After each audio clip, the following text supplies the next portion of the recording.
आ रही है साउंड? आ रही है साउंड। चलिए,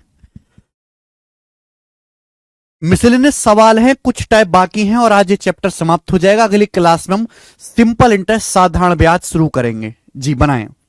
एक कार्यालय में कर्मचारियों की कुल संख्या का 5/8 पुरुष हैं।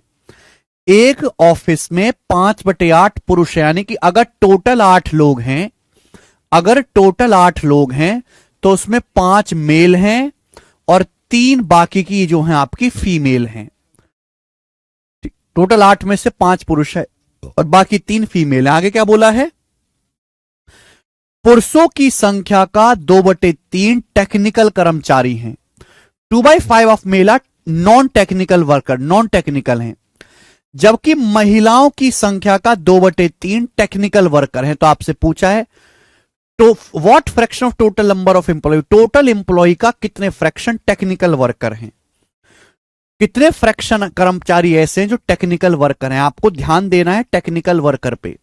मेल फीमेल की संख्या का रेशियो 5:3 है। बोला है 2/5 मेल नॉन टेक्निकल वर्कर हैं, 2/5 number of male non technical हैं, यानी कि 2/5 पुरुष ऐसे हैं जो नॉन टेक्निकल हैं। तो फिर टेक्निकल कितने? 1 में से 2/5 घटाएंगे, 3/5 मेल ऐसे हैं जो टेक्निकल हैं। महिलाओं की संख्या का 2/3, फीमेल का 2/3 टेक्निकल वर्कर है, फीमेल का 2/3 टेक्निकल वर्कर हैं। क्लियर है? आप बोलोगे हां जी सर एकदम क्लियर है, बहुत बढ़िया। आपसे पूछा है टोटल एम्प्लॉय का कितने जो है फ्रैक्शन टेक्निकल हैं। आप मुझे बताओ, आप मुझे बताइए मेरे दोस्तों, हो जाएगा इजीली वेटेड एवरेज से। 5 मेल का 5 का 3/5, 3 आदमी टेक्निकल है, औरत कितनी टेक्निकल है? 3 का 2/3, 2 फीमेल टेक्निकल हैं। आउट ऑफ टोटल, टोटल कितने लोग हैं? 5 और 3 8, आउट ऑफ टोटल कितने लोग हैं? 8। तो यानी कि 5/8 लोग आपके टोटल टेक्निकल हैं। सी ऑप्शन सवाल का आंसर है 5/8। बिल्कुल बेसिक सवाल है, सवाल में कोई दम नहीं है। आगे चलेंगे, अगला क्वेश्चन सवाल नंबर है 19। 3 क्वेश्चन कराऊंगा मैं इस टाइप के। ये तीनों ही सवाल 2018 के मेंस में आए थे, 3 अलग अलग शिफ्टों में बनाए। भारत आपने गलत कर दिया कि आपने सवाल ढंग से नहीं पढ़ा। बोला एक स्कूल में 4/9 number of student are girls. एक स्कूल में 4/9 स्टूडेंट गर्ल्स हैं और बाकी जो हैं वो बॉयज हैं। एक स्कूल में 4/9 गर्ल्स हैं, बाकी बॉयज हैं, यानी कि अगर टोटल 9 स्टूडेंट है बच्चों, अगर टोटल 9 स्टूडेंट है मेरे प्यारे भाई, तो उसमें से 4 गर्ल्स हैं, 4 गर्ल्स हैं, बाकी के 5 बॉयज हैं। 4 गर्ल्स हैं, बाकी के 5 मेरे दोस्तों बॉयज हैं। आगे चलेगा, आगे क्या बोला गया है, सवाल को ढंग से पढ़ें। लड़कों की संख्या का 3/5 12 साल से कम उम्र के हैं। लड़कों की संख्या का 3/5 12 साल से कम उम्र के हैं। लड़कियों की संख्या का 5/12 या तो 12 साल के हैं या 12 साल से ज्यादा उम्र के हैं। लड़कियों की संख्या का 5, जितनी भी लड़कियां हैं, गर्ल्स की संख्या का 5/12 ऐसी हैं जो या तो 12 साल की हैं या 12 साल से ज्यादा उम्र की हैं। आगे जो सवाल में जानकारी दी है वो ये जानकारी दी है, यदि 12 साल से कम उम्र के स्टूडेंट 480 हैं, अगर 12 साल से कम उम्र के 480 स्टूडेंट है तो आपसे पूछा गया है स्कूल में कुल छात्रों की संख्या का 5/18 क्या होगा। यानी कि आपको एक क्वेश्चन सॉल्व करने के लिए टोटल स्टूडेंट्स निकालने पड़ेंगे। टोटल स्टूडेंट्स ध्यान से सुनेगा मेरे प्यारे भाई। देखो सवाल में जो आपको जानकारी दी है वो 12 साल से कम उम्र के स्टूडेंट के बारे में दी है। 12 साल से कम, 12 साल से कम उम्र के स्टूडेंट आपको दी है। अगर ये पता लग जाए मेरे प्यारे भाई कि आउट ऑफ टोटल स्टूडेंट में से कितने स्टूडेंट 12 साल से कम उम्र के हैं तो सवाल सॉल्व हो जाएगा। भाई एक क्लास में 4/9 गर्ल्स हैं, टोटल 9 स्टूडेंट है तो उसमें से 4 गर्ल्स हैं, बाकी के 5 बॉयज हैं। बोला लड़कों की संख्या का 3/5 12 साल से कम उम्र के हैं। लड़कों की संख्या का 3/5, 3/5 बॉयज ऐसे हैं जो 12 साल से कम उम्र के हैं। लड़कियों की संख्या का 5/12, गर्ल्स की संख्या का 5/12 या तो 12 साल की हैं या 12 साल से ज्यादा उम्र की हैं। गर्ल्स की संख्या का 5/12 या तो 12 साल की हैं या 12 साल से ज्यादा उम्र की हैं। तो 5/12 गर्ल्स ऐसी है जो 12 साल से बराबर है या 12 साल से ज्यादा उम्र की है। तो 12 साल से कम उम्र की गर्ल्स कितनी होंगी, 1 में से घटाएंगे, 1 - 5/12 यानी कि 7/12। लड़कियों की संख्या का 7/12 ऐसी हैं जो 12 साल से कम उम्र की हैं। तो आप मुझे बताओ कि आउट ऑफ टोटल कितने स्टूडेंट ऐसे हैं, आउट ऑफ टोटल जो 12 साल से कम उम्र के हैं, आउट ऑफ टोटल। तो बॉयज है 5, 5 का 3/5 कितना होता है 3, प्लस लड़कियां हैं 4, 4 का 7/12 क्या होता है बेटे, 4 का 7/12, 4 का 7/12 आ जाएगा 7/3, 7/3। वेटेड एवरेज लगा रहा हूं आउट ऑफ टोटल, टोटल कितने स्टूडेंट है बच्चों, टोटल बॉयज प्लस गर्ल्स मिला के 9 है, 5 4 9, ये आ जाएगा 9 बराबर क्या आएगा भाई, 3 3 9, 9 7 16, 16/3 नाम 27। यानी कि मेरे दोस्तों मैंने ये पता लगा लिया कि अगर टोटल 27 स्टूडेंट है, अगर टोटल 27 स्टूडेंट है तो 27 में से 16 स्टूडेंट ऐसे हैं जो 12 साल से कम उम्र के, मैंने ये पता लगा लिया 16/27 स्टूडेंट ऐसे हैं जो 12 साल से कम उम्र के हैं। मतलब नीचे होता है टोटल, अगर टोटल 27 है तो उसमें से 16 12 साल से कम उम्र के हैं। सवाल के अनुसार 12 साल से कम उम्र के स्टूडेंट कितने हैं, 480, 16 की वैल्यू 480 है, 30 गुना, 30 गुना। तो भाई टोटल स्टूडेंट कितने होंगे, 27 का भी 30 गुना होगा 810। तो टोटल स्टूडेंट आगे मेरे प्यारे बच्चों 810। लेकिन आपसे टोटल स्टूडेंट नहीं पूछा, विद्यार्थियों की कुल संख्या नहीं पूछी, आपसे पूछा है विद्यार्थियों की कुल संख्या का 5/18। विद्यार्थियों की कुल संख्या 810 आ गई, 810 का 5/18 क्या होगा मेरे दोस्तों, 9 से जाएगा, 90 बार 9 दूनी 18, यह आ जाएगा 450/2, 225। तो 225 इस सवाल का आंसर है, जो कि हमारा सी ऑप्शन है। बहुत अच्छा सवाल था मेरे दोस्तों, बहुत बहुत अच्छा सवाल। मेंस का सवाल है तो थोड़ा अच्छे लेवल का है।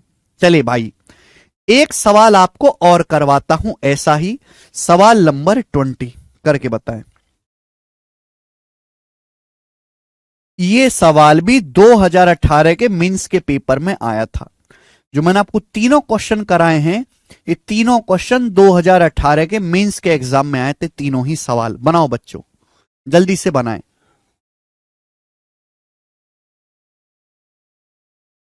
वेरी गुड विशाल।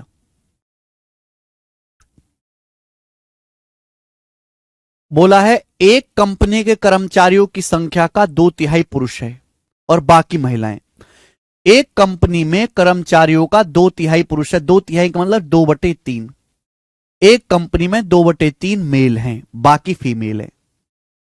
आगे क्या बोला, आगे बोला है मेल इंप्लॉय का 3/8 और फीमेल इंप्लॉय का 2/8 टेम्पररी वर्कर हैं, अस्थायी कर्मचारी हैं। मेल इंप्लॉय का 2/5, सॉरी मेल इंप्लॉय का 3/8, 3/8 of male employ and 2/5 of female employ. महिला कर्मचारियों का 2/5, टेम्पररी वर्कर हैं, अस्थायी हैं, पक्के नहीं है, कच्चे हैं अभी। बोला है total number of permanent employ 740। Total जो परमानेंट इंप्लॉय हैं मेरे प्यारे वो 740 हैं। टोटल जो परमानेंट इंप्लॉय हैं वो 740 हैं। आपसे क्या पूछा गया बच्चे, आपसे सवाल में पूछा गया है टोटल नंबर ऑफ इंप्लॉय का 7/15 और temporary, total number of employ का 7/15 टेम्पररी फीमेल इंप्लॉय से कितना अधिक है। सवाल में साफ साफ ये कहा गया है कि कर्मचारियों की कुल संख्या का 7/15 अस्थायी महिला कर्मचारियों टेम्पररी फीमेल वर्कर की संख्या से कितना अधिक है, यह आपसे पूछा गया है। बच्चों आप इस सवाल को भी वेटेड एवरेज से कर सकते हो, जैसे हमने पिछले सवाल में किया मेरे प्यारे भाई। आप यहां से टोटल इंप्लॉय निकाल लो जैसे पिछले सवाल में किया, फिर आगे आप सॉल्व कर सकते हैं। लेकिन जरूरी नहीं कि जैसे मैंने आपको पिछले 2 सवाल करवाए हैं आप हमेशा ऐसे ही करें। आप बिल्कुल ट्रेडिशनल बेसिक तरीके से भी जा सकते हैं मेरे प्यारे भाई। कैसे, सुनो मेरे दोस्तों। बोला है कि एक कंपनी में कर्मचारियों का 2/3 पुरुष है, मुझे यहां पे 2/3 पुरुष करना है। पुरुष का 3/8 टेम्पररी कितने हैं, टेम्पररी हैं। महिलाओं का 2/5 टेम्पररी हैं। तो बच्चों मुझे यहां 3/3 भी करना है, 8 भी करना है, 5 भी करना है। कुछ ना कुछ मान लेते हैं भाई, एक ऐसी संख्या जिसका 3/3, 8, 5 आसानी से किया जा सके, इनका एलसीएम 3, 8, 5 तीनों से कटने वाला नंबर, इनका एलसीएम मेरे दोस्तों 120। मैंने मान लिया कि एक ऑफिस में टोटल 120 लोग हैं, 120। मैंने मान लिया कि एक ऑफिस में टोटल 120 लोग हैं, 120 लोग हैं जी। आगे 120 लोगों का 2/3 पुरुष है। 120 का 2/3 क्या होता है? 120 का 2/3 होता है 80। 80 आपके मेल हैं और बाकी क्या बचा? 40। 40 आपकी फीमेल हैं।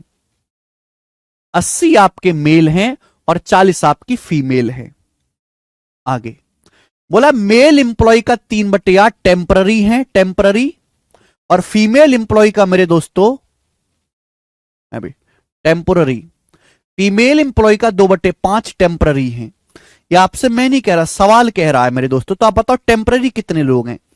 पुरुष कर्मचारियों का 3/8 टेम्पररी है। तो 80 का 3/8 कितना होता है? 80 का 3/8 होता है 30। भाई मेल है 80, 80 का 3/8 आ जाएगा 10 या 30। 30 तो पुरुष टेम्पररी है भाई, पक्के नहीं है, कच्चे हैं अभी। फीमेल कर्मचारियों का 2/5 टेम्पररी है। 40 का 2/5 कितना होता है? 40 का 2/5 आ जाएगा 16। सॉरी, 40 का 2/5 आ जाएगा 5 × 8 = 40, 16। 16 आपकी फीमेल टेम्पररी है, फीमेल टेम्पररी। तो टोटल कितने लोग टेम्पररी हो गए? 30 + 16 आ गया मेरे दोस्तों 46। यानी कि टोटल 46 लोग ऐसे हैं जो टेम्पररी हैं। कुल 46 लोग ऐसे हैं जो टेम्पररी हैं। हमारे पास 120 लोग हैं। 120 लोगों में से 46 टेम्पररी हैं, तो फिर परमानेंट कितने घटाएंगे? परमानेंट आगे 74। 74 लोग परमानेंट हैं, परमानेंट। 120 में से अगर 46 अस्थायी हैं तो फिर परमानेंट स्थायी कर्मचारी कितने हैं? 74। सवाल में यही दिया हुआ है, यही सवाल में दिया है कि टोटल जो परमानेंट एम्प्लॉय हैं 740 है। तो 74 की वैल्यू मेरे दोस्तों सवाल में 740 दी हुई है 10 गुना। 1 यूनिट की वैल्यू 10 आ गई मेरे प्यारे भाई, ठीक है ना। परमानेंट एम्प्लॉय है 74, 74 की वैल्यू मेरे दोस्तों 740 दी हुई है 10 गुना। आपसे पूछा क्या है? आप जो चीज आपसे पूछी है वो निकालो। कर्मचारियों की कुल संख्या का 7/15। कर्मचारी कितने हैं? 120। टोटल कर्मचारी 120 है। 120 का 7/15 कितना होता है मेरे प्यारे भी? 120 का 7/15 होता है 15 × 8 = 120, 8 × 7 = 56, 56 होता है, 56। टोटल कर्मचारियों की संख्या का, कुल कर्मचारियों की संख्या का 7/15 टेम्पररी फीमेल इंप्लॉय की संख्या से कितना ज्यादा है? बताओ टेम्पररी फीमेल इंप्लॉय कितने? टेम्पररी है ना, अस्थायी महिला कर्मचारी कितनी है? 16। टेम्पररी फीमेल कितनी है मेरे दोस्तों? 16 यूनिट। तो टोटल इंप्लॉय का 7/15 56 आ गया। वो टेम्पररी फीमेल इंप्लॉय हमारी 16 है। कितना ज्यादा है? 56 से 16 कितना ज्यादा है? 40 यूनिट। आपसे 40 यूनिट की वैल्यू पूछिए। 1 यूनिट की वैल्यू 10 है, 40 यूनिट की वैल्यू आ जाएगी 10 × 400। और 400 सवाल का आंसर था सी ऑप्शन। बेहतरीन सवाल, गजब का सवाल, गजब क्वेश्चन।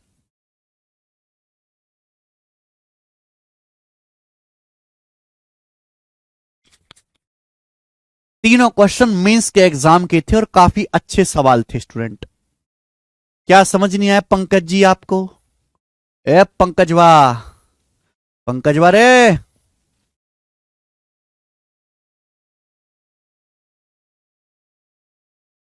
ये तरीका फायदेमंद इसलिए है क्योंकि यहां पे आपको सब कुछ खुल्लम खुल्ला दिखाई देता है। वेटेड एवरेज में केवल काम की चीज आपको दिखाई देगी मेरे दोस्तों, ठीक है जी। तीनों क्वेश्चन मैंने आप करवा दिए। अब अगला टाइप आएगा, देखो प्रैक्टिस हुई इस टाइप के सवालों की, कर लोगे इस टाइप का सवाल? 1 2 3 क्वेश्चन प्रैक्टिस करवाए।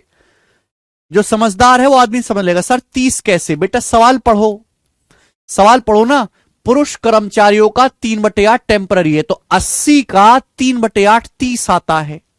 महिलाओं का 2/5 टेम्पररी है, महिलाएं 40 का 2/5 16 टेम्पररी है।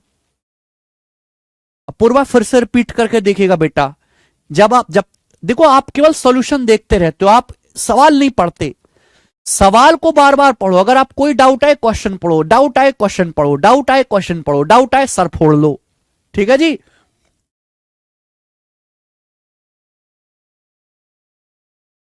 आगे चलते हैं। मुझे लगता है समझ में आया है। नेक्स्ट अगला टाइप करके बताएं, अगला टाइप। और इस टाइप में मैं आपको 3 प्रश्न करवाऊंगा, 3 सवाल। इस टाइप के मैं आपको 3 सवाल करवाऊंगा, जवाब देंगे। सवाल नंबर 21 बनाए, 21 नंबर सवाल। राम राम जी, अजी अमीन मनीष जी। कौन करेगा मेरे दोस्त? ये सवाल अगर पेपर में आ जाए तो हमारे देश की 90% जनता गलत करके आएगी। बोला है, यदि किसी आयत की लंबाई 13% बढ़ जाती है, आयत की चौड़ाई 8% कम हो जाती है, तो आयत के परिमाप में कितने प्रतिशत का परिवर्तन होगा? आयत के परिमाप में, आयत के पेरीमीटर में कितने प्रतिशत का परिवर्तन होगा? जल्दी से बताएं, कौन करेगा?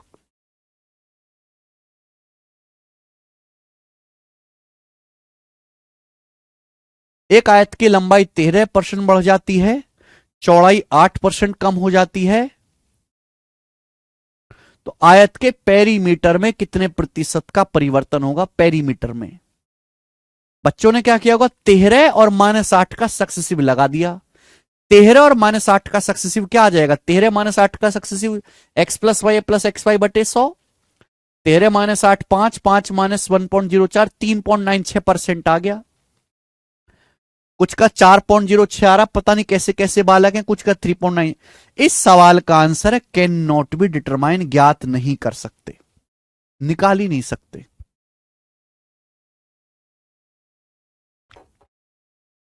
आप कहोगे सर क्या पागलपन है ये?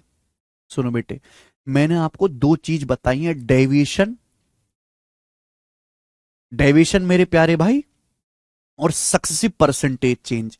डेविएशन कब लगता है? जब बीच में प्लस का साइन होता है। सक्सेसिव परसेंटेज चेंज कब लगता है? जब बीच में गुणा का साइन होता है।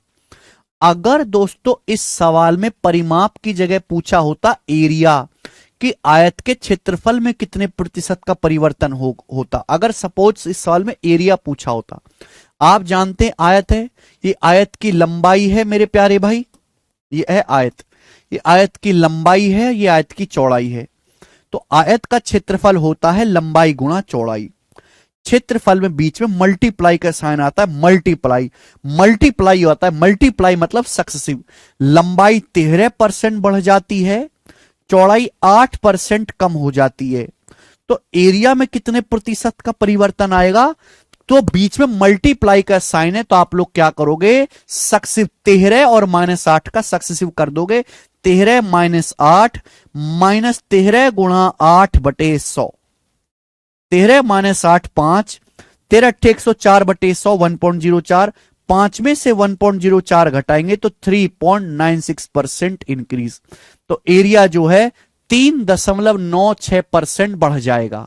समझ में? बीच में मल्टीप्लाई का साइन है, तो इस सवाल का आंसर होता 3.96%। अगर सवाल में पूछा होता कि लंबाई 13% बढ़ जाती है आयत की, चौड़ाई 8% कम हो जाती है, क्षेत्रफल में कितना परिवर्तन आएगा? 13 और -8 का सक्सेसिव फॉर्मूला लगाते, परसेंटेज में पढ़ाया घोंचुओ, पढ़ लिया करो कभी, है मुंह फुकाने वालों, पढ़ते कैसे ना हो, घर पे जाके कैसे मां बाप का पैसा खराब कर रहे हो। लेकिन इस सवाल में आपसे पूछा है परिमाप, आयत का परिमाप, पेरीमीटर। आयत का परिमाप क्या होता है मेरे दोस्तों? आयत का परिमाप होता है ट्वाइस ऑफ लंबाई प्लस चौड़ाई, लंबाई प्लस चौड़ाई का दुगुना। बीच में घोंचुओं क्या आ रहा है? बीच में प्लस आ रहा है, प्लस। और जहां बीच में प्लस आता है वहां हम डेविएशन का इस्तेमाल करते हैं, डेविएशन का। यानी कि परिमाप निर्भर करता है, दो तो कांस्टेंट है, परिमाप निर्भर करता है लंबाई प्लस चौड़ाई के योग पे। लंबाई 13% बढ़ गई चौड़ाई 8% कम हो गई, तो आपसे पूछा है पेरीमीटर में कितना चेंज आया, नहीं निकाल सकते। तभी सॉल्व कर पाएंगे जब आपको लंबाई और चौड़ाई का अनुपात पता हो। भाई डेविएशन तभी लगा पाएंगे जब आपको बेस वैल्यू का रेशियो पता हो। यहां ना आपको लंबाई पता है ना चौड़ाई पता है। जब आपको बेस वैल्यू ही नहीं पता मेरे दोस्तों, तो आप रेशियो कैसे चेंज निकाल ही नहीं सकते मेरे दोस्त। यानी कि सवाल का आंसर होगा कैन नॉट बी डिटरमाइन। भाई आयत का परिमाप क्या होता है? परिमाप होता है लंबाई प्लस चौड़ाई। अब लंबाई 13% बढ़ेगी, 13% का मतलब लंबाई होगी 113%। लंबाई कितनी बढ़ेगी? 13% बढ़ेगी, 13% L। ठीक है मेरे प्यारे भाई। चौड़ाई कितनी कम होगी? 8% ऑफ बी। ये आएगा। ये सॉल्व हो सकता है क्या? ना। ये तभी सॉल्व होगा मेरे प्यारे में जब आपको लंबाई चौड़ाई का रेशियो पता हो। ये कैलकुलेशन हो नहीं सकती, ये बेसिक है।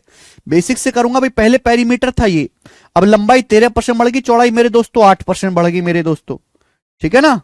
तो लंबाई में कितना परिवर्तन हुआ? लंबाई में कितना परिवर्तन हुआ? लंबाई जो है एल का 13%, चौड़ाई 8% कम होगी। ये परिवर्तन इतना हुआ। परिमाप है मेरे दोस्तों, ये परिवर्तन हुआ ये। ठीक है, इसको कैलकुलेट ही नहीं कर सकते। इस सवाल का आंसर आएगा कैन नॉट बी डिटरमाइन। इसमें एरिया में नहीं, परिमाप पे चेंज पूछा है। आपको लंबाई चौड़ाई का अनुपात ही नहीं पता, तो आप पेरीमीटर में चेंज नहीं निकाल सकते। अगला सवाल। लेकिन अगर सवाल इस तरीके से हो तो कैसे करेंगे? अगर क्वेश्चन इस तरीके से हो तो कैसे करेंगे मेरे प्यारे भाई?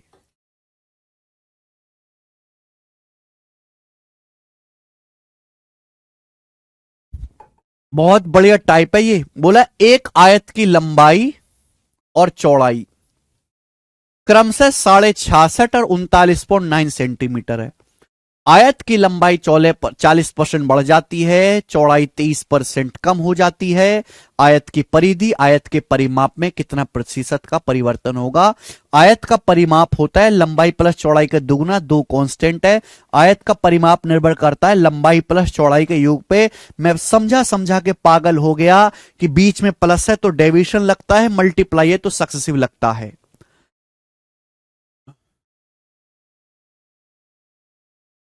अब यानी कि अगर आपको परिमाप पे चेंज निकालना है तो लंबाई और चौड़ाई का रेशियो पता होना चाहिए, लंबाई चौड़ाई का अनुपात। लंबाई 66.5 सेंटीमीटर है और चौड़ाई 39.9 सेंटीमीटर। रेशियो क्या है? किससे कट रहा है ये? 3 से। 133 से कट जाएगा। 133 से कटेगा 5 बार, 133 से कटेगा 3 बार। यानी कि लंबाई और चौड़ाई का जो अनुपात है वो 5:3 है। आयत की लेंथ, आयत की लंबाई और चौड़ाई का जो अनुपात है 5:3 है। आयत की जो लंबाई है मेरे दोस्तों वो 40% बढ़ जाती है।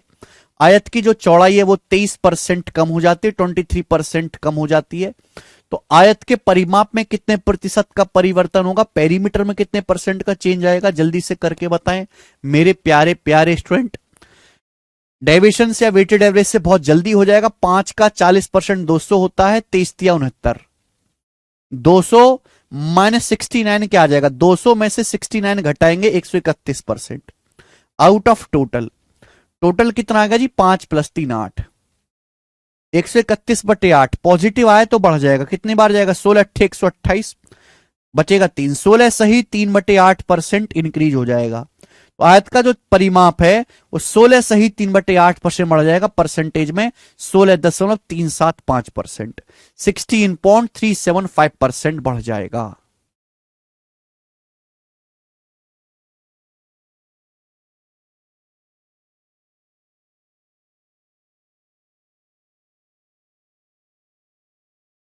ठीक है भाई, कोई प्रॉब्लम? तो ध्यान रखिएगा, परिमाप जब आएगा मेरे दोस्तों तो आपको डेविएशन का इस्तेमाल करना है। एरिया पूछा जाएगा तो आपको 60% का फॉर्मूला लगाना है। क्यों लगाना है वो मैंने आपको समझाया। हर चीज के पीछे का मैं कारण बताता हूं। ये दोनों सवाल प्री लेवल के थे। इस टाइप का एक आखिरी क्वेश्चन करेंगे जो मेंस का है। सवाल नंबर 23 करके बताएं बच्चों। 23 नंबर सवाल। बहुत बढ़िया मनीष जी, करके बताओ जल्दी से। सवाल नंबर 23 फटाफट बनाएं।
कौन करेगा भाई? एक आयत की लंबाई में 30% की वृद्धि होती है और चौड़ाई में 30% की वृद्धि होती है। आयत की परिधि में 15% की वृद्धि होती है। यदि शुरू में आयत का परिमाप 400 सेंटीमीटर था, शुरू में आयत का परिमाप 400 था, तो आयत का नया क्षेत्रफल ज्ञात करें। यह सवाल तभी सॉल्व हो पाएगा जब आपको आयत की लंबाई और चौड़ाई पता चले। भैया आपको सवाल की लंबाई में चेंज दिया है, चौड़ाई में चेंज दिया है, पेरीमीटर में चेंज दिया है, तो एलिगेशन लगाकर क्या आप आयत की लंबाई चौड़ाई का रेशियो नहीं निकाल सकते मेरे प्यारे भाई? आप जानते हैं मेरे दोस्तों, आयत का परिमाप होता है लंबाई प्लस चौड़ाई का दुगना। तो परिमाप निर्भर करता है लंबाई प्लस चौड़ाई के योग पे। जहां प्लस है मेरे दोस्तों वहीं एलिगेशन है। एक आयत की लंबाई स्टूडेंट 30% बढ़ जाती है, 30%। बच्चे उस आयत की जो चौड़ाई है वो 10% बढ़ जाती है, जबकि आयत का जो परिमाप है, परिमाप मतलब लंबाई प्लस चौड़ाई, वो 15% बढ़ जाता है। तो एलिगेशन लगा के हमें बताएं कि आयत की लंबाई और चौड़ाई का रेशियो क्या होगा। 15 में से 10 घटाएंगे 5, 30 में से 15 घटाएंगे 15, 5:15 यानी कि 1:3। ये आयत की लंबाई और बच्चे आयत की चौड़ाई का अनुपात आ गया 1:3। ये आयत की लंबाई चौड़ाई का रेशियो है। अगर लंबाई चौड़ाई का रेशियो 1:3 है मेरे दोस्तों, यानी कि सॉरी, इस प्रकार से आयत की लंबाई चौड़ाई का रेशियो 1:3 है ना? ये लंबाई 1 यूनिट है, चौड़ाई 3 यूनिट है, तो परिमाप क्या होगा? आयत का पेरीमीटर क्या होगा? What is perimeter? तो परिमाप होता है लंबाई प्लस चौड़ाई का दुगना। अगर लंबाई प्लस चौड़ाई का दुगना लेंगे तो 1 + 3 4, 4 का दुगना 8। 8 की वैल्यू मेरे दोस्तों कितनी दी है? एक परिमाप क्या हो जाएगा भाई? 1 + 3 4, 4 का दुगना 8। 8 की वैल्यू 400 सेंटीमीटर है, 50 गुना 50 टाइम्स। तो मेरे प्यारे बच्चे, अगर 1 की वैल्यू 50 है तो आयत की लंबाई कितनी आएगी? 50 सेंटीमीटर। आयत की चौड़ाई कितनी आएगी? 150 सेंटीमीटर। चौड़ाई कितनी आएगी बेटे? 150 सेंटीमीटर। आयत का एरिया होता है लंबाई गुणा चौड़ाई। 50 गुणा 150 करेंगे, आएगा ही नहीं ऑप्शन में।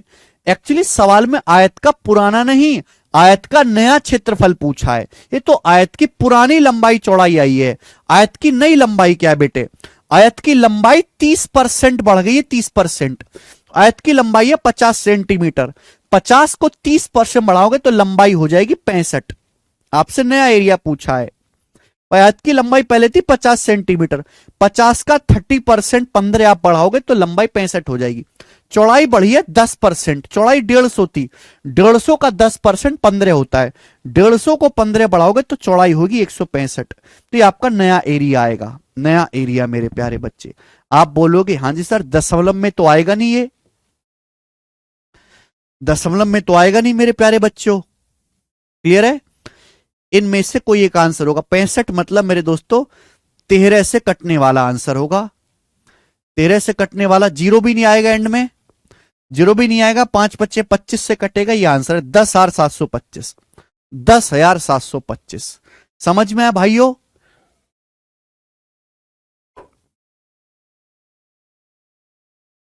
ठीक है ना?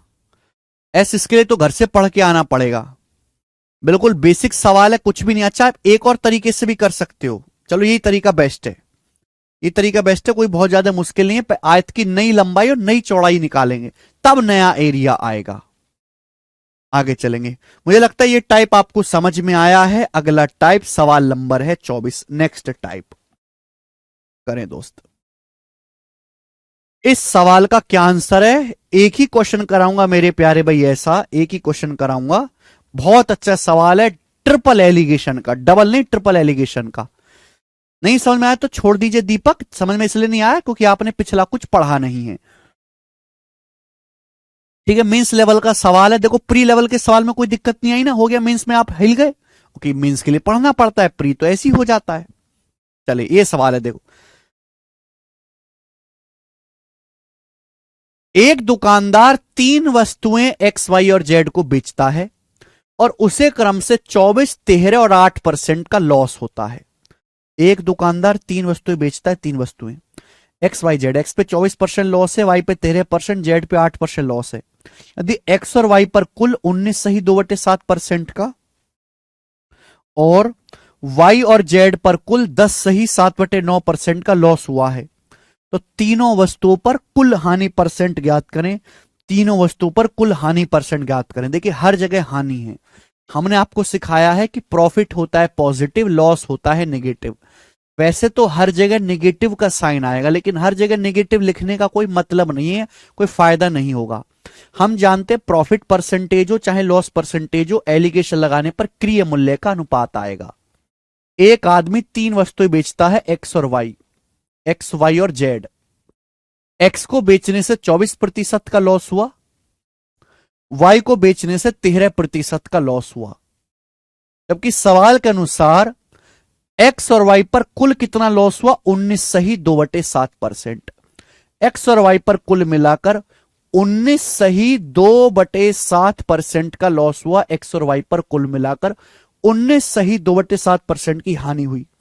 वैसे हर जगह यहां माइनस माइनस माइनस आना चाहिए, पर जरूरत नहीं हो कि हर जगह ही माइनस है, लिखो मत, आप ऑटोमेटिकली समझ लो ये लॉस है। एलिगेशन लगाओगे तो आर्टिकल एक्स और आर्टिकल वाई के सीपी का रेशियो आ जाएगा, क्रिय मूल्य का अनुपात आ जाएगा। अब 19 सही 2/7 में से 13 घटाएंगे तो 19 माइनस 13 6, 6 सही 2/7। अब 24 में से 19 सही 2/7 घटाएंगे, क्या आएगा?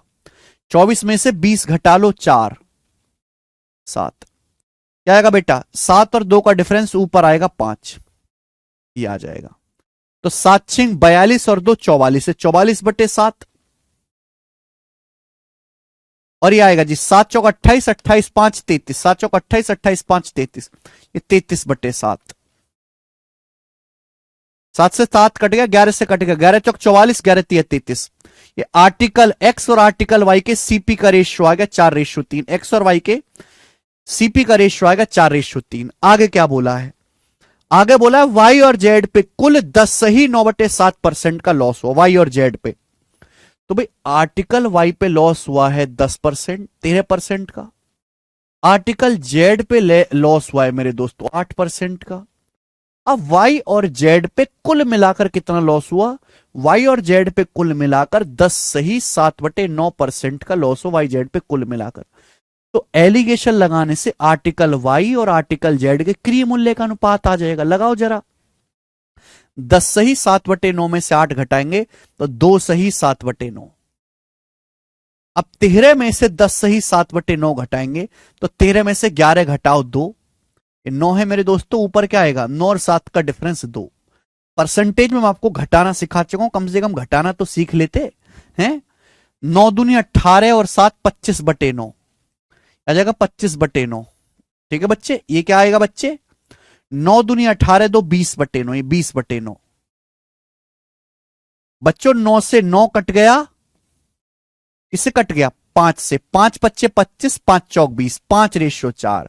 तो आर्टिकल वाई और आर्टिकल जेड के सीपी का अनुपात 5:4 आ गया। मुझे सवाल में ये निकालना है कि तीनों article, article X, article Y और आर्टिकल जेड, इन तीनों आर्टिकल के सीपी यानी कि क्रिय मूल्य का अनुपात क्या है, हमें यह निकालना है। इन तीनों आर्टिकल एक्स वाई जेड के क्रिय मूल्य का अनुपात क्या है? मैंने 2 बार एलिगेशन लगाया, तो आर्टिकल एक्स और आर्टिकल वाई के सीपी का रेशियो आएगा 4:3, वाई जेड के सीपी का रेशियो आएगा 5:4। ठीक है, दोनों ही जगह वाई कॉमन है। यहां आर्टिकल वाई का सीपी 3 है, यहां 5 है। यहां वाई का क्रिय मूल्य 3 है, यहां 5 है। गलत बात है, दोनों रेशियो को कंबाइंड करना पड़ेगा। 3 5 को बराबर बराबर करना पड़ेगा, 15 15। 3 5 को बराबर बराबर करने के लिए 15 15 बनाने के लिए बच्चों यहां 5 से गुणा कर देंगे और बच्चों यहां पर 3 से गुणा कर देंगे, 3 से। तो ये क्या हो जाएगा? 5 चौक 20, 5 तिया 15, 20:15। अगर y का सीपी 3 पंजे 15 है y का, तो z का क्या आएगा? 3 चौक 12, z का सीपी आ गया 12।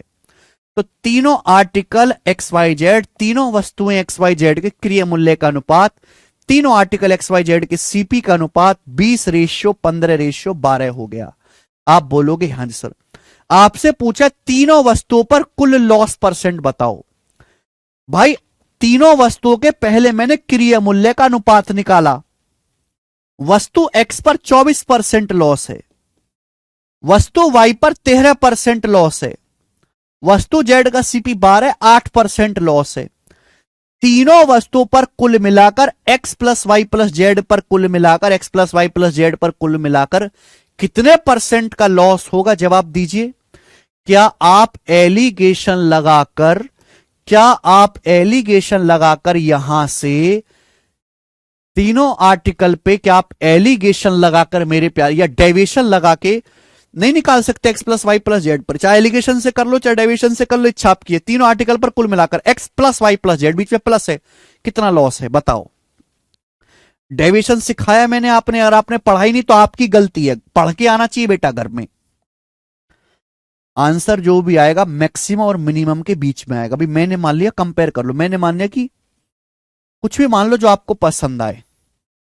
मैंने मान लिया कि माना 15% का लॉस है, माना तीनों आर्टिकल पर कुल मिलाकर 15% का लॉस है, तीनों आर्टिकल पर कुल मिलाकर 15% का लॉस है। अब 15 से कंपेयर करो। 15 मैंने मान लिया कि तीनों आर्टिकल पर कुल मिलाकर 15, 15 के बजाय 16 मानो, 13 मानो, 14 मानो, हर किसी से आंसर सेम आएगा। 15 से कंपेयर करो, यहां तो 24% लॉस है, 9% ज्यादा है। कितना? 20 निम्मा 180% एक्स्ट्रा, यहां तो 13% है, 2% कम है। 15 से कंपेयर करेंगे 2% कम है, 15 दूनी 30%, 15 से 8 कितना कम है? 7% कम है, 12 सत्ते 84। बताओ क्या आएगा बेटा? डेविएशन क्या आएगा? 20 निम्मा 180 माइनस 15 दूनी 30, 150, और 150 में से 12 सत्ते 84 घटाएंगे, 150 में से 84 घटाएंगे तो कितना आएगा? 66। 150 में से 84 घटाएंगे तो 66% आएगा। आपका डेविएशन आ गया। 20 निम्मा 180 माइनस 30 150 माइनस 12 सत्ते 84। ठीक है, डेविएशन। इसको सभी आर्टिकल में बांट देंगे, तीनों आर्टिकल के सीपो में बांट देंगे। तीनों आर्टिकल का सीपी क्या है? 20, 15 35 और 12 47, 66/47। आप बोलोगे हाँ जी सर बिल्कुल, ये आ जाएगा आंसर। जार सी बात है, आंसर 15 से तो बड़ा ही आएगा। अब 66 को जब मैं 47 से भाग दूंगा तो 47 एकम 47, सुनो मेरे प्यारे भाई, जब मैं 66 को 47 से भाग दूंगा तो 47 एकम 47 से 1 पॉइंट जाएगा, तो आंसर भी जब मैं जोड़ूंगा तो 15 एक 16 पॉइंट समथिंग आंसर आएगा। 16 पॉइंट मतलब अप्रोक्सीमेट, सी ऑप्शन इसका आंसर है, 16 पॉइंट समथिंग। गजब का सवाल।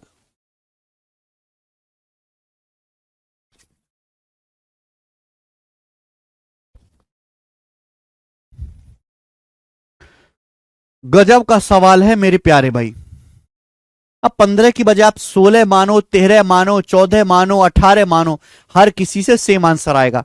मेरे को अंदाजा लग रहा था कि 24 13 8 के लगभग नजदीक आना चाहिए, 24 8 के बीच में, मैंने लगभग 15 मान लिया। डेविएशन परसेंटेज में पढ़ा है राहुल जी हमने।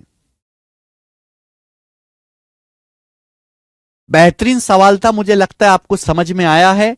एक ही सवाल काफी है। अगला टाइप, अगला टाइप आएगा, और अगले टाइप के मेरे दोस्तों यहां पर मैं आपको 4 सवाल करवाऊंगा। गोरे गोरे टाइप है, बताएं। सवाल नंबर 25 बनाओ जी। सौरभ जी वो जो मैंने आपको कराया यही बेसिक है, बस आपने वो बेसिक पढ़ा ही नहीं है। सौरभ क्या आपने डेविएशन पढ़ा है? यही बेसिक, और कौन सा बेसिक से होगा बताओ? और कौन से बेसिक से होगा? ये एक्स वाई मान के 17 पॉइंट नहीं आएगा, 16 पॉइंट आएगा।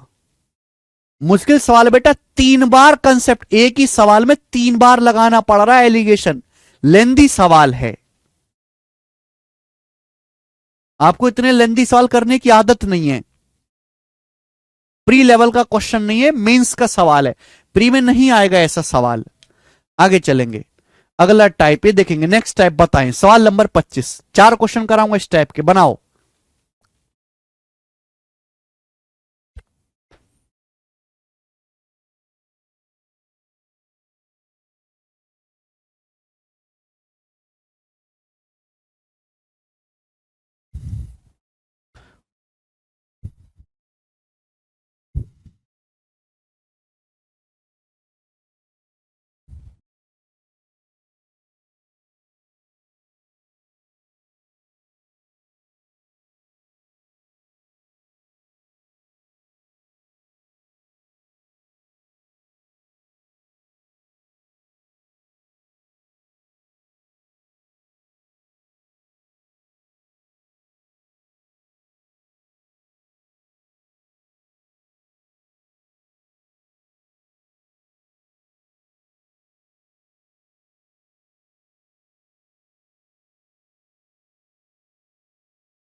बताएं। देखिए, रिशु अपनी इनकम का X% बचाती है। रिशु अपनी इनकम का X% सेव करती है, उसकी इनकम में 26% की वृद्धि हुई, खर्चे में 20% की वृद्धि हुई, उसके बचत में 50% की वृद्धि हुई। एक्स का मान ज्ञात कीजिए। देखिए, हम जानते इनकम बराबर एक्सपेंडिचर प्लस सेविंग, आय बराबर खर्चा प्लस बचत, बीच में प्लस आ रहा है। आपको सवाल में खर्चे में चेंज दिया है, सवाल में बचत में चेंज दिया है, और खर्चा प्लस बचत आपको सवाल में इनकम में चेंज दिया है। तो इनकम एक्सपेंडिचर सेविंग का जब भी ऐसा सवाल आएगा, ऐसे हर एक सवाल में एलिगेशन लग जाएगा। गौर से सुनेगा, ऐसे सवाल देखो, ये सवाल मैंने आपको परसेंटेज में पढ़ा रखे हैं ऑलरेडी। ऐसे सवाल 100 मान के भी कर देते हैं, ऐसे सवाल को डेविएशन से भी कर देते हैं। आज हम एलिगेशन चैप्टर पढ़ रहे हैं तो एलिगेशन से भी सीखेंगे। रिशु अपनी इनकम का X% बचाती है मेरे दोस्तों। ये एक्सपेंडिचर है खर्चा, ये है बचत, ये है एक्सपेंडिचर प्लस सेविंग यानी कि इनकम। एक्सपेंडिचर प्लस सेविंग्स को ही हम इनकम कहते हैं। है तो ये एक्सपेंडिचर प्लस सेविंग इनकम। बोला है रिशु की इनकम में, इनकम का मतलब खर्चा प्लस बचत, रिशु की इनकम में 26% की वृद्धि होती है, रिशु के खर्चे में 20% की वृद्धि होती है, रिशु की बचत में 50% की वृद्धि होती है। खर्चा 20% बढ़ गया, बचत 50% बढ़ गई। एक्सपेंडिचर प्लस सेविंग, खर्चा प्लस बचत यानी कि इनकम 26% बढ़ गई। तो क्या आप एलिगेशन लगा के एक्सपेंडिचर और सेविंग का रेशियो नहीं निकाल सकते? 50 में से 26 घटाएंगे 24, और 26 में से 20 घटाएंगे 6, तो 24/6 कितना आ गया? 4/1। 6 चौक 24, 6 चौक 24 कितना आ गया मेरे दोस्तों? 4/1 आ गया। यानी कि आदमी की खर्चे का और उसकी बचत का अनुपात आ गया। सवाल में एक्स का मान पूछा है, व्हाट इज एक्स? रिशु अपनी इनकम का X% बचत करती है। सवाल में आपसे बचत परसेंटेज पूछा है। रिशु बचत कितनी कर रही है? 1 रुपए की। रिशु 1 रुपए की बचत करती है out of total income. Rishu की इनकम कितनी है भाई? भाई अगर खर्चा 4 है, बचत 1 है, तो रिशु की इनकम कितनी है? 5। 4 1 5। रिशु की इनकम कितनी है मेरे दोस्तों? 5। तो 1/5, 1/5 होता है मेरे प्यारे में 20%। तो रिशु अपनी इनकम का 20% बचत कर रही है। यही सवाल का आंसर है, बी ऑप्शन। बिल्कुल बेसिक सवाल था, कोई दम नहीं था क्वेश्चन में। आगे चलेंगे, एक और सवाल ऐसा ही करके बताएं जल्दी से, बेहतरीन।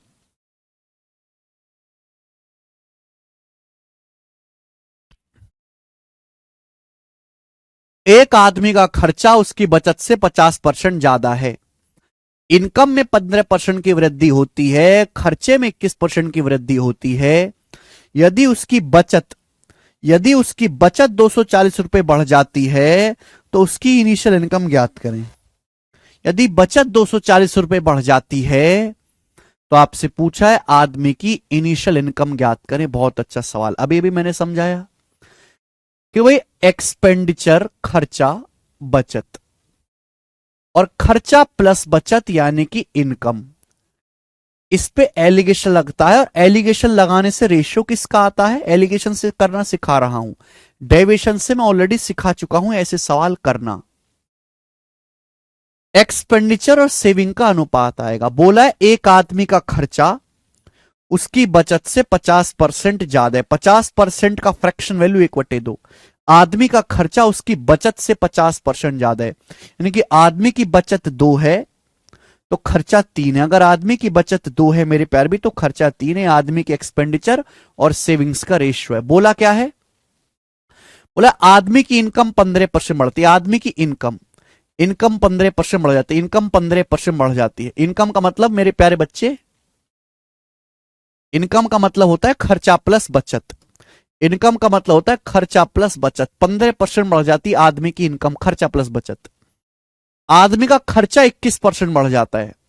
आदमी का खर्चा 21% बढ़ जाता है, 21%। तो आप मुझे बताओ उसकी बचत कितने परसेंट बढ़ी होगी? सवाल में ये तो दे रखा कि बचत 240 रुपए बढ़ गई, बताओ उसकी बचत कितने परसेंट बढ़ी होगी? एलिगेशन लगा के क्या आप बता नहीं सकते? ठीक है जी, आप डेविएशन से भी निकाल सकते हैं ये चीज। 21 - 15 6। 6%। अब 2 की वैल्यू 6% है 3 गुना, तो 3 की वैल्यू भी मेरे दोस्तों 3 गुना आएगी 9%। अगर 2 की वैल्यू 6% है 3 गुना, तो 3 की वैल्यू भी आएगी 9%। ये मीन वैल्यू से बड़ा है, ये मीन वैल्यू से बड़ा है मेरे प्यारे भाई, ये मीन वैल्यू से बड़ा है। 15 से बड़ा 21, तो मीन वैल्यू से छोटा होगा। कितना छोटा होगा? 15 से 9 छोटा होगा।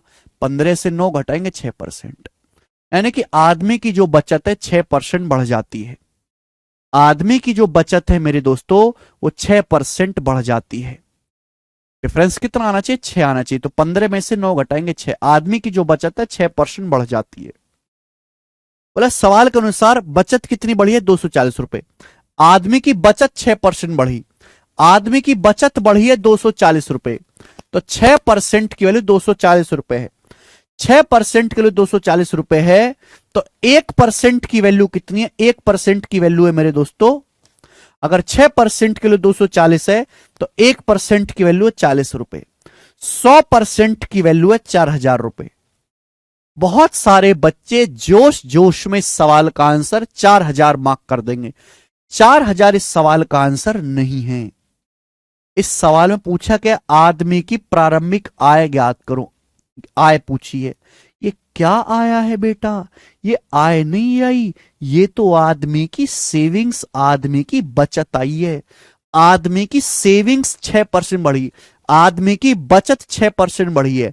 सवाल के अनुसार बचत बढ़ी कितनी है? 240 रुपए। तो सेविंग का 6% 240 है, तो सेविंग का 1% 40 है, सेविंग का 100% 4000 है। ये जो 6% है किसका 6% है? ये बचत का 6% है, इनकम का 6% नहीं है। बचत का 6% 240 रुपए है, तो बचत का 100% 4000 रुपए। तो आदमी की बचत आई है 4000 रुपए। बचत 4000 है, 2 की वैल्यू 4000 है, तो आदमी का खर्चा कितना है? 6000 रुपए। 3 की वैल्यू 6000 रुपए, 2 की वैल्यू 4000। ये खर्चे और बचत का अनुपात, 2 की वैल्यू 4000 है तो 3 की वैल्यू 6000। तो आदमी की जो इनकम है वो इन दोनों का योग 10,000 रुपए है। आदमी की इनकम 10,000 है। डी ऑप्शन आंसर है।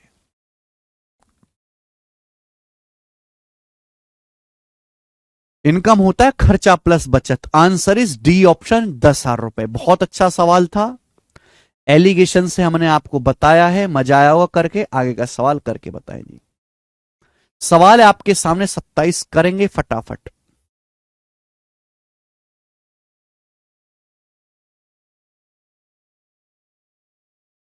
जल्दी बताएं।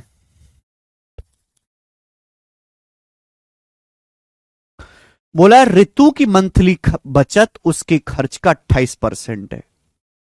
ऋतु की जो बचत है वो उसकी खर्च का 28%। 28% की फ्रैक्शन वैल्यू होती है 7/25। ऋतु की मंथली इनकम में 45% की वृद्धि होती है, खर्चे में 54.1% की वृद्धि होती है, तो उसकी बचत में, ऋतु की मासिक बचत में कितने प्रतिशत की वृद्धि होगी? आप जानते हैं एक्सपेंडिचर सेविंग पे एलिगेशन लगाएंगे मेरे दोस्तों। एक्सपेंडिचर सेविंग और इनकम पे एलिगेशन लगाते हैं, सीधा सीधा किसका रेशियो आएगा? एक्सपेंडिचर का और सेविंग्स का अनुपात आएगा। बोला ऋतु की जो बचत है उसके खर्च का 28% है। 28% मतलब 7/25, यानी कि ऋतु का खर्च अगर 25 है, अगर ऋतु का खर्च मेरे प्यारे भाई 25 है, तो ऋतु की बचत 7 है। ये खर्चे का और बचत का अनुपात है 25:7। खर्चे का और बचत का अनुपात। बोला है ऋतु की मंथली इनकम 45% बढ़ती है, ऋतु की इनकम 45% बढ़ती है, खर्चा 54.1% बढ़ता है, खर्चा 54.1% बढ़ता है। पूछा है मंथली सेविंग्स में कितने प्रतिशत की वृद्धि होगी, मंथली बचत में कितने प्रतिशत की वृद्धि होगी, कि आप निकाल नहीं सकते एलिगेशन से। डेविएशन से मैं आपको ऑलरेडी करना सिखा चुका हूं परसेंटेज चैप्टर में। कभी नास पिटो 2 मिनट शांति से रिवीजन करने का समय मिल जाए तो अपनी कॉपी टटोल के देख लेना। एक ने 10-10 20-20 सवाल मैंने आपको करवाए हैं, पर जो तुम्हें निर्लज्ज आदमी हो, कभी कुछ पढ़ा हो, कभी कुछ रिवीजन कराओ, कचरा लोग केवल बैच खरीद के भूल गए हो। क्या कैसे लगेगा एलिगेशन? 54.1 में से 45 घटाएंगे 9.1%। 7 की वैल्यू 9.1% है, कितने गुना? 13 गुना। 13 7 91, 1.3 टाइम्स। तो 25 की वैल्यू भी 1.3 टाइम्स आएगी, 25 और 7.5, 32.5%। 25 की वैल्यू भी 1.3 गुना होगी, 32.5%। ये मीन वैल्यू से बड़ा है, ये 45 से बड़ा है 54.1। तो ये मीन वैल्यू से छोटा आएगा, 45 से छोटा आएगा, कितना छोटा आएगा? 32.5। 45 में से 32.5 घटाएंगे, 12.5%। यानी कि आदमी की जो सेविंग है वो 12.5% बढ़ी है। 45 में 32.5 घटाएंगे, 12.5। और यही सवाल का आंसर था। बहुत बढ़िया सवाल है, जबरदस्त सवाल है, अच्छा प्रश्न है। एक सवाल हम आपसे और पूछते हैं, कमेंट्स में करके बताएं। सवाल नंबर 28, जल्दी से फटाफट। इसी टाइप का एक और सवाल, फिर हम टाइप को चेंज करेंगे। बनाओ।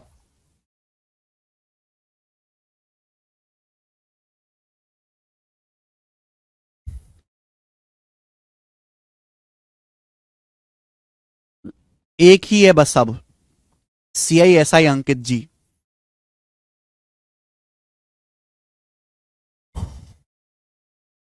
रमेश की इनकम 16,500 है, खर्चा 10,500 है। अगले साल इनकम 25% बढ़ती है, खर्चा 19% बढ़ता है, बचत में कितने परसेंट की वृद्धि होगी? कर लोगे? ये सवाल कर लोगे? मुझे बताने की तो जरूरत नहीं है। संगीता जी, क्या आप ये सवाल कर लोगे? एलिगेशन से भी हो जाएगा क्वेश्चन, डेविएशन से भी कर सकते हो। चाहे डेविएशन से अगर करना हो, देखिएगा, खर्चा प्लस बचत इनकम होता है। खर्चा प्लस बचत, प्लस आता है बीच में।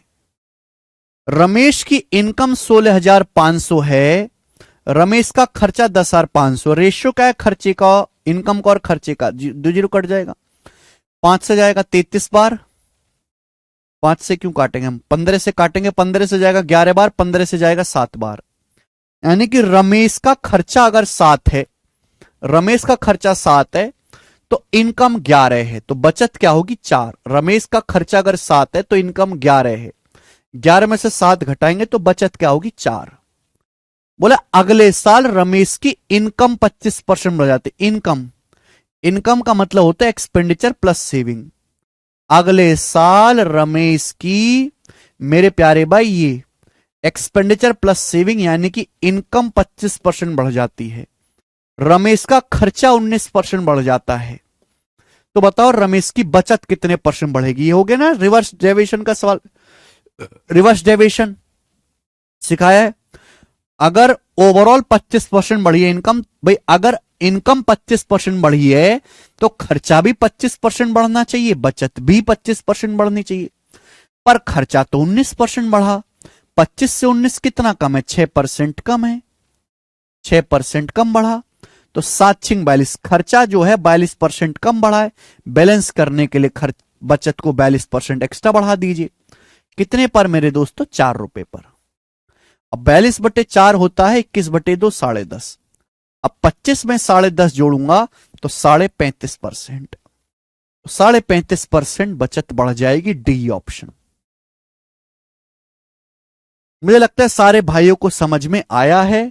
इसी के साथ ये टाइप समाप्त। अगला टाइप, अगले टाइप पे 2 सवाल हैं, सवाल नंबर 29 और सवाल नंबर 30। 2 क्वेश्चन है एक जैसे, 29 और 30। एक मैं करवाऊंगा, एक आप करिएगा। चलो मैं मुश्किल वाला करा रहा हूं, 30वां सवाल। 29वां आप करके बताएं, जल्दी से करो भाई इस सवाल को फटाफट। फटाफट इस सवाल को करके बताएं चूहा लोग।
करा।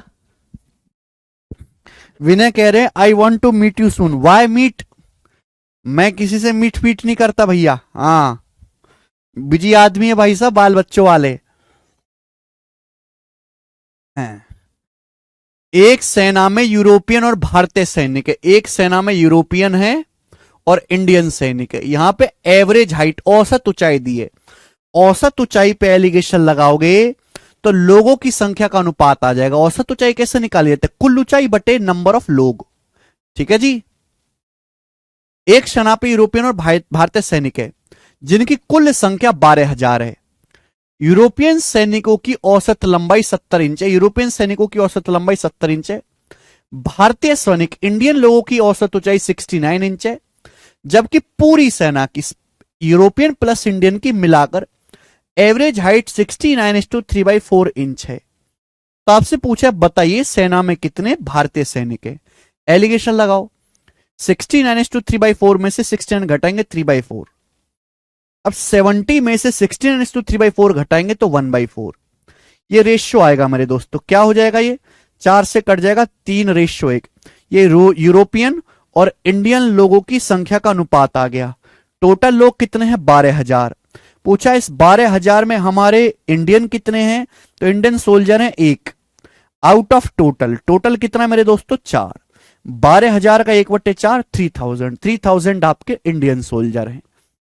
ऐसा ही सवाल इस साल के एमटीएस के पेपर में आया था। चलो मुझे करके बता दो कमेंट्स में आंसर, मैं तो नहीं बताने वाला। ऐसा ही सवाल था, काफी पॉपुलर क्वेश्चन है। बनाए, जल्दी से बनाए।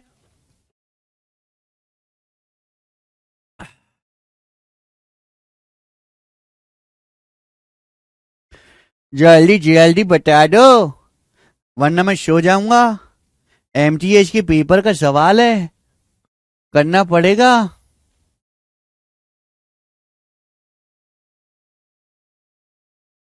ए ऑप्शन बताते देविंदर जी। देविंदर जी बहुत अच्छा बताए हैं आप। 72 इसका आंसर है। वेरी गुड देविंदर जी। सवाल हम आगे चलेंगे 31 में। 31वां सवाल गोरा गोरा है, करेंगे। बताइए बच्चा,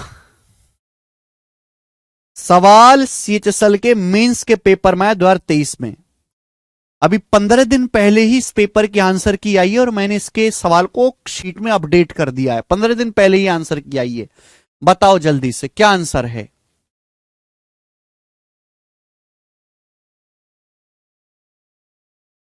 एलिगेशन से भी हो जाएगा, डेविएशन से भी हो जाएगा। देखिए, अगर आप एवरेज सैलरी पे एलिगेशन लगाओगे, एवरेज सैलरी पे, तो नंबर ऑफ पीपल का रेशियो आएगा। एवरेज सैलरी कैसे निकाली जाती है? टोटल सैलरी, जैसे कुछ लोग हैं, 4-5 लोग खड़े हैं, उनकी औसत सैलरी निकालने, कैसे निकालोगे? सबकी सैलरी जोड़ लो और लोगों की संख्या से भाग दे दो।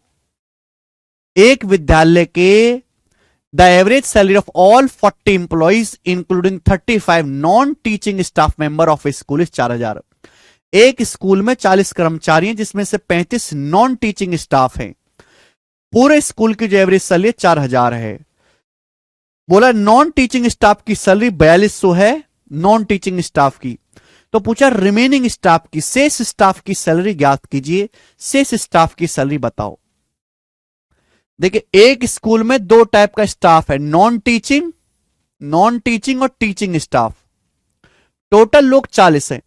40 में से 35 लोग नॉन टीचिंग वाले हैं, 35 लोग टीचिंग नहीं करवाते, तो 5 लोग टीचिंग स्टाफ से हैं।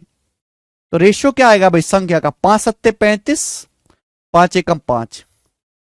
बोला बोला नॉन टीचिंग स्टाफ की एवरेज सैलरी 4200 है। नॉन टीचिंग स्टाफ की एवरेज सैलरी 4200 है। विद्यालय में 40 स्टाफों की एवरेज सैलरी, पूरे स्कूल की एवरेज सैलरी 4,000 है, 4,000।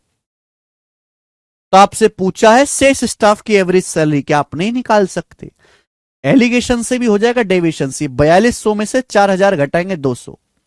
1 यूनिट के लिए 200 रुपए है, तो 7 की वैल्यू 1400 होगी। अब ये मीन वैल्यू से बड़ा है, ये मीन वैल्यू से छोटा आएगा। कितना छोटा आएगा? 4,000 से 1400 छोटा। 4,000 में से 1400 घटाएंगे 2600।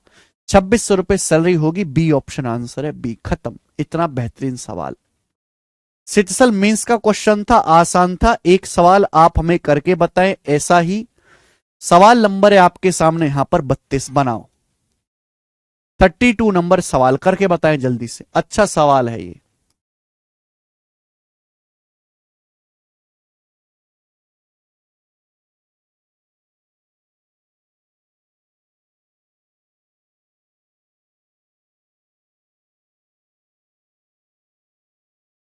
थैंक यू लक्ष्य।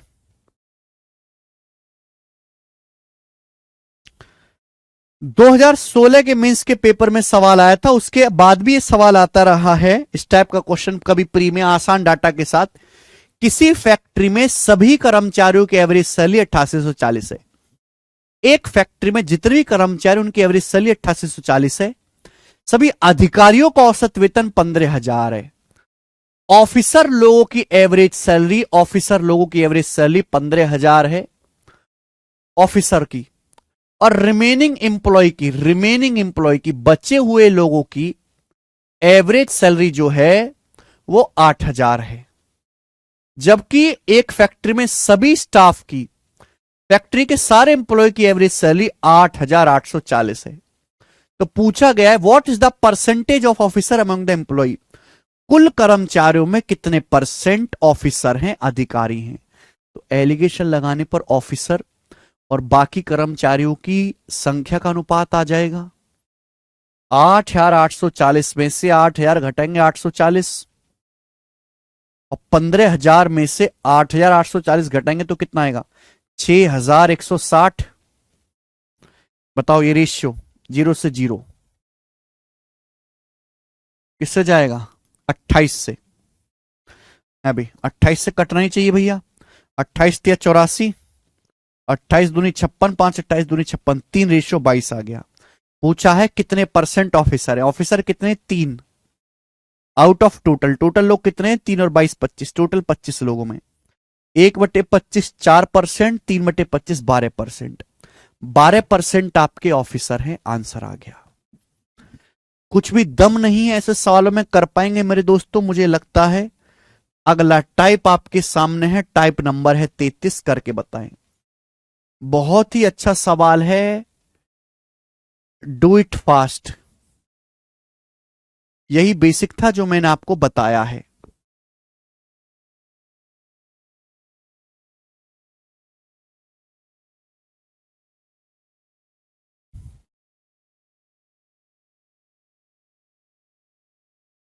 नहीं यश जी, 6 बजे होती है। देखो इंपॉर्टेंट सवाल है मेरे दोस्तों, ये बैंकिंग के पेपर में सवाल आया था, अच्छा क्वेश्चन है, थोड़ा आसान डाटा है। कैलकुलेटिव डाटा बना के ये सवाल दोबारा से एग्जाम में आ सकता है। चीनी की 2 किस्मों को आपस में 3:2 में मिलाकर 48 रुपए पर किलोग्राम के हिसाब से बेचने पर 20% का लाभ मिलता है। यदि दूसरी किस्म की चीनी पहली किस्म की चीनी से 15 रुपए पर केजी महंगी है, तो पहली किस्म की चीनी का क्रय मूल्य बताएं। बहुत बढ़िया और बेहतरीन सवाल। देखो हमने 2 टाइप की चीनी को मिलाया 3:2 के अनुपात में। हमने 2 टाइप, फर्स्ट और सेकंड, 2 टाइप की हमने चीनी को मिलाया है, 3:2 का अनुपात बोला। दूसरी किस्म का जो प्राइस है, दूसरी किस्म की जो चीनी है उसका जो दाम है वो पहली किस्म से 15 रुपए पर केजी महंगा है। दूसरी किस्म का जो प्राइस है वो पहली किस्म से 15 रुपए पर केजी महंगा है। भाई अगर आप प्राइस पे एलिगेशन लगाते हो रुपीस पर केजी से, तो क्वांटिटी का रेशियो आएगा। आपको क्वांटिटी का रेशियो पता है कि 2 किस्मों को, चीनी की 2 किस्मों को 3:2 के अनुपात में मिलाया गया। मिलाने के बाद मेरे दोस्तों, मिलाने के बाद मिश्रण को 48 रुपए पर केजी पर बेचने से 20% का लाभ होता है। यह मिश्रण का विक्रय मूल्य है। 20% का लाभ होता है 1/5। इसका मतलब मिश्रण का सीपी अगर 5 है तो 5 का सामान आप 6 में बेचते हो। 6 की वैल्यू 48 से 8 गुना, तो 5 की वैल्यू भी 8 गुना होगी 40। यानी कि मिश्रण का जो कॉस्ट प्राइस है वो 40 रुपए पर केजी है। मिश्रण का जो कॉस्ट प्राइस है, जो मिश्रण का क्रय मूल्य है बच्चों, वो 40 रुपए पर केजी है। आपको मिश्रण का सेलिंग प्राइस दे रखा है, सेलिंग प्राइस नहीं चाहिए बेटे, कॉस्ट प्राइस चाहिए, 40 रुपए पर केजी। आपसे पूछा पहली किस्म की चीनी का मूल्य बताओ। अब खुद सोचो, पहली वाली चीनी सस्ती है, दूसरी वाली महंगी है, ये मीन वैल्यू से कम होगा, ये मीन वैल्यू 40 से ज्यादा होगा। ठीक है ना, सब कुछ दिया हुआ है। बताओ अब कैसे करें। हमने आपको बताया है कि सेकंड चीनी का जो दाम है वो पहली वाली से 15 रुपए पर केजी ज्यादा है, यानी कि इन दोनों का डिफरेंस 15 है, इन दोनों का डिफरेंस 15 है। हमने आपको सिखाया था एलिगेशन के बेसिक में कि इन दोनों का डिफरेंस ही 3:2 में ब्रेक होता है। इन दोनों का डिफरेंस, इन दोनों का डिफरेंस है 15 रुपए पर केजी। तो मेरे प्यार में 15 को 3:2 में बांटेंगे, क्या आएगा, टोटल हो गया 3 2 5, 5 की वैल्यू 15 है 3 गुना, तो 3 की वैल्यू आएगी 9 और 2 की वैल्यू आएगी 6। 15 को मेरे दोस्तों 3:2 में बांटेंगे तो 9:6 आएगा। आप बोलोगे हाँ जी सर, ये मीन वैल्यू से छोटा होगा चूंकि ये सस्ता है, ये मीन वैल्यू से ज्यादा होगा क्योंकि ये सेकंड टाइप की चीनी महंगी है। 40 से कम होगा, कितना कम होगा, 6, 40 में से 6 घटाएंगे 34। तो पहली किस्म का प्राइस जो है वो 34 रुपए पर केजी है। सेकंड किस्म का पूछेगा तो 40 से 9 ज्यादा होगा 49। ठीक है ना, सेकंड किस्म का प्राइस पूछेगा तो 40 से 9 ज्यादा होगा 49 सेकंड का आ जाएगा। बहुत बढ़िया जबरदस्त लॉजिकल सवाल है। ठीक है, नेक्स्ट। ऐसा ही सवाल नंबर 34 है, खुद से ट्राई करना, मैं आपको बताऊंगा सवाल नंबर 35 करके बताएं बच्चों। सवाल नंबर 35 आपके सामने, बताइए फटाफट बताएं।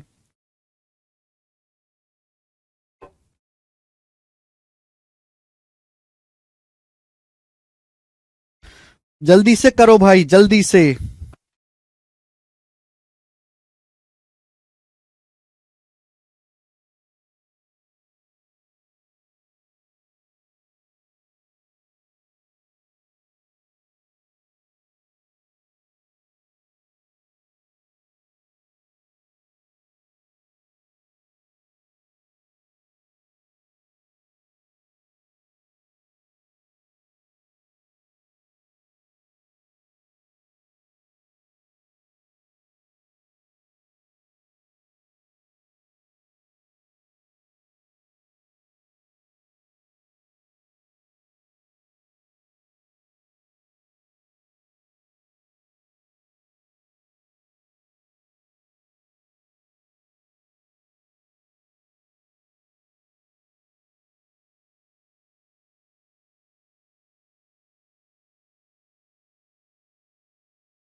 आया, देखो। प्लेटफॉर्म पर खड़े एक आदमी को महसूस हुआ कि पूरब से आने वाली रेलगाड़ी उसे 29 सेकंड में पार करती है। एक आदमी प्लेटफॉर्म पे खड़ा है, पूरब से एक रेलगाड़ी आती है मेरे दोस्तों, ठीक है जी, ईस्ट से, और उसे 29 सेकंड में पार करती है। पश्चिम से आने वाली रेलगाड़ी, पश्चिम से एक रेलगाड़ी आती है मेरे प्यारे भाई, और वो उसे 45 सेकंड में पार करती है, 45 सेकंड में। दोनों रेलगाड़ी एक दूसरे को पार कर रहे में, दोनों रेलगाड़ी एक दूसरे को, दोनों का सम हो गया, 34 सेकंड में पार करती हैं। इनकी चालों का अनुपात बताओ। स्पेशल सवाल है ये। हम जानते हैं कि स्पीड बराबर डिस्टेंस बटे टाइम। टाइम पे एलिगेशन लगाओगे मेरे दोस्तों, स्पीड का रेशियो आएगा, ठीक है ना। टाइम पे एलिगेशन लगाएंगे, स्पीड का रेशियो 45 माइनस 34 11, 34 माइनस 29 5। तो दोनों रेलगाड़ी की स्पीड का रेशियो 11:5 होगा। यह आंसर है बी ऑप्शन। ये सवाल मैं आपको टाइम, स्पीड एंड डिस्टेंस पे भी कराऊंगा, ठीक है भैया। यही क्वेश्चन बिल्कुल सरल सवाल था, हो गया। आगे चलेंगे, सवाल नंबर 36, बहुत अच्छा सवाल। वेरिएबल में अगर कोई सवाल आए तो घबराना नहीं है। बोला एक गांव में पी आदमी हैं, एक गांव में पी पर्सन है, जिसमें एक्स पर्सन लोग पढ़ लिख सकते हैं, वाई पर्सन पुरुष और जेड पर्सन महिलाएं पढ़ लिख सकती हैं। ये मेल है मेरे दोस्तों और ये फीमेल है। मेरी बात को गौर से सुनेगा। एक गांव में टोटल पी आदमी हैं, गांव में टोटल एक्स पर्सन लोग पढ़ लिख सकते हैं। गांव में पी व्यक्ति हैं, व्यक्ति में आदमी प्लस औरत दोनों होता है, और गांव में कुल एक्स पर्सन लोग पढ़ लिख सकते हैं। वाई परसेंट आदमी पढ़ लिख सकते हैं, वाई परसेंट आदमी पढ़ लिख सकते हैं, जेड परसेंट महिलाएं पढ़ लिख सकती हैं, और टोटल एक्स पर्सन लोग पढ़ लिख सकते हैं। गांव में कुल पी व्यक्ति हैं। पूछा गांव में पुरुषों की संख्या बताओ पी एक्स वाई और जेड की टर्म में। सवाल में ये लाइन बड़ी इंपॉर्टेंट है, ये स्टेप बड़ा इंपॉर्टेंट है कि जेड वाई से छोटा है, जेड छोटा है वाई बड़ा है, ठीक है ना। जेड वाई से छोटा है, वाई बड़ा है, जेड छोटा है, यानी कि वाई मीन वैल्यू से बड़ा होगा। एलिगेशन लगा के आदमी और औरतों की संख्या का अनुपात आ जाएगा। वाई बड़ा है, जेड छोटा है, तो बड़ी में से छोटी संख्या घटाते हैं एलिगेशन में, वाई में से एक्स घटाएंगे, वाई माइनस एक्स आएगा। जेड छोटा है, अगर जेड छोटी संख्या है, वाई बड़ी संख्या है, तो वाई मीन वैल्यू से बड़ा होना चाहिए, जेड मीन वैल्यू यानी कि एक्स से छोटा होना चाहिए। एक्स में से जेड घटाएंगे, एक्स माइनस जेड, है ना। वाई परसेंट आदमी पढ़े लिखे, जेड परसेंट औरत, और टोटल एक्स परसेंट आदमी पढ़े लिखे। ये रेशियो आ गया मेरे दोस्तों गांव में आदमी और औरतों की संख्या का। पूछा है गांव में मेल कितने हैं। भाई गांव में टोटल लोग कितने हैं पी, टोटल पी लोगों में से आदमी कितने हैं, आदमी एक्स माइनस जेड आदमी है, एक्स माइनस जेड पुरुष है, एक्स माइनस जेड पुरुष। आउट ऑफ टोटल, टोटल कितना हो गया भाई, टोटल मतलब इन दोनों को जोड़ो। टोटल जब मैं इन दोनों को जोड़ूंगा तो माइनस एक्स से एक्स कट जाएगा, ये माइनस का जेड, ये प्लस का वाई, नीचे आएगा वाई माइनस जेड। तो P into x minus Z बटे वाई माइनस जेड, इस सवाल का आंसर है डी ऑप्शन। बहुत अच्छा सवाल था, डी ऑप्शन, गजब का क्वेश्चन।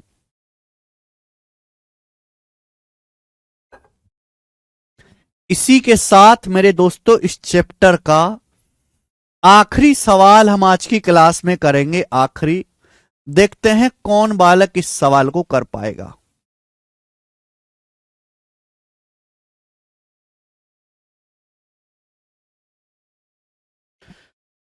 बोला n संख्याओं का औसत 45 है। हमारे पास n संख्या, मुझे नहीं पता कितनी संख्याएं, n संख्याओं का एवरेज 45 है। 60% संख्याओं में से प्रत्येक में 5 जोड़ दिया जाए और बाकी संख्याओं में से प्रत्येक में 10 घटा दिया जाए, तो इस प्रकार जो प्राप्त संख्याएं होंगी उनका औसत क्या होगा। बहुत बड़े सवाल है भाई। n संख्याओं का जो एवरेज है, हमारे पास कुछ नंबर है, उनका औसत है 45।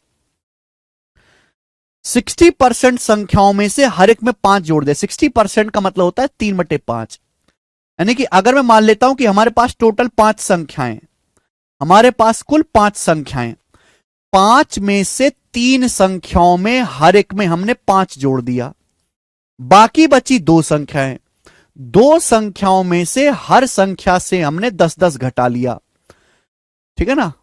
मैंने मान लिया कि हमारे पास टोटल 5 संख्याएं, 5 का 60% होता है 3, 3 संख्याओं में से हर नंबर में, प्रत्येक नंबर में 5 5 जोड़ा, बची 2 संख्याएं, 2 संख्याओं में से हर एक में से 10 10 घटाया, तो बताओ एवरेज पे कितना फर्क पड़ेगा। एलिगेशन से हो जाएगा, वेटेड एवरेज से डेविएशन और आसान है। 3 पंजे 15, 3 पंजे 15, 2 2 20, 15 और माइनस का 20, माइनस का 5, आउट ऑफ टोटल। टोटल कितनी संख्या है? 3 2 5, यानी कि एवरेज जो है -1 कम हो जाएगा। अगर मैंने 60% संख्याओं को 5 5 बढ़ाया है, बाकी संख्याओं को मैंने 10 10 कम किया है, तो एवरेज 1 कम हो जाएगा। अगर पहले एवरेज 45 था तो अब एवरेज 1 कम हो जाएगा मेरे दोस्तों। अब नई संख्याओं का एवरेज होगा 44। विश्वास करेंगे ये सवाल 2021 के मेंस के पेपर में आया था और मात्र 7 से 8 सेकंड में इस सवाल को किया जा सकता था। मेंस का सवाल है।